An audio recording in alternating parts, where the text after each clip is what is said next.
Hey everybody, welcome to week 3 of class.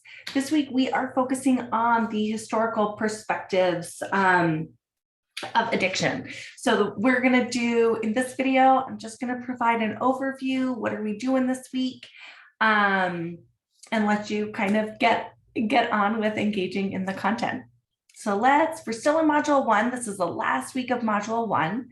Thank you to everybody who made the group office hour last week. It was great to see people face to face, and I hope that it was helpful for you as well. If you haven't had a chance to make that group office hour, don't worry, you have 2 more opportunities this semester.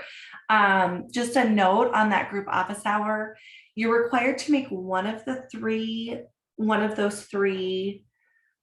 meetings. Again, there's 2 more left, one during week 4 of class, so next week, and one during week 7 of class. And so those are your 2 other opportunities.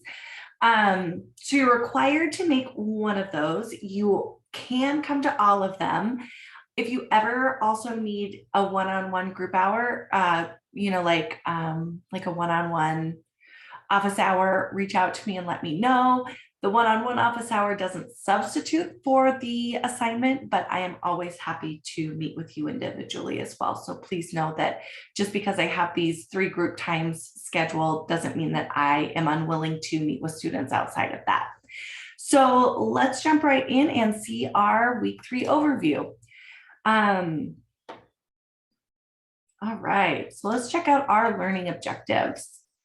So this week we are learning how the government attempts to regulate the supply of drugs and the passage of laws to control their use are rooted in themes from the past. So it's helpful for us to understand the perspectives, the historical perspectives about substance use, regulation and things like that, because they continue to influence laws today. We are exploring facts pertaining to alcohol and drug prohibition from the past to current. We are looking at international as well as historical context to alcohol and drug use attempts at legal regulation, analyzing the role that racism and ethnocentrism have played in the passage of legislation. We are looking at how AA has, really the history of AA, how it came to be.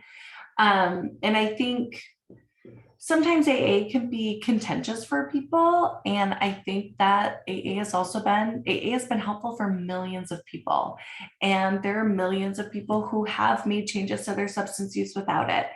But it is a critical piece of, it's a critical resource, and it's something that as LACs we need to have an understanding of, and we need to learn about, do we have biases about these, whether it's positive or negative, and how might those biases play a role in our work, because it's important for us to consider, if we're pro AA and somebody isn't wanting to go to AA, how we have a client-centered response to that, or vice versa. If we see if AA is problematic, how does that impact my ability to be, my ability to support clients where they're at?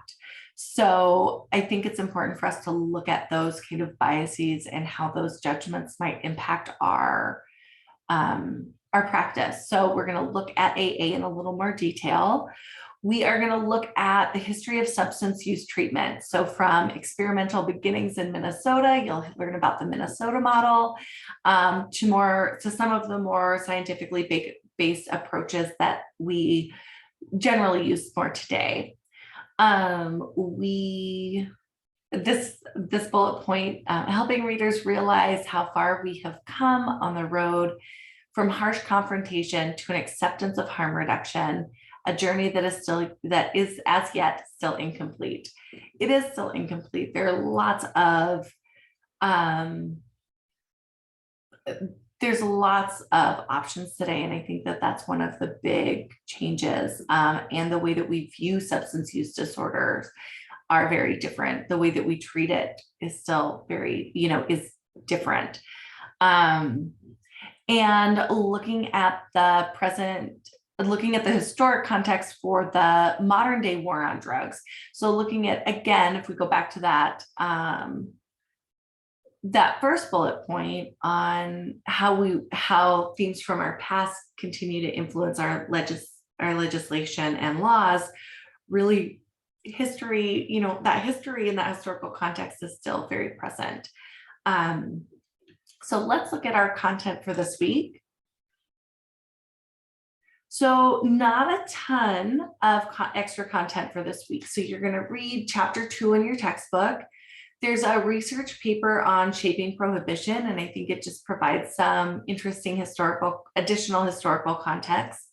And then there's a webinar, a NADAC webinar that I'd like you to check out on the history of recovery in the United States and the addiction profession.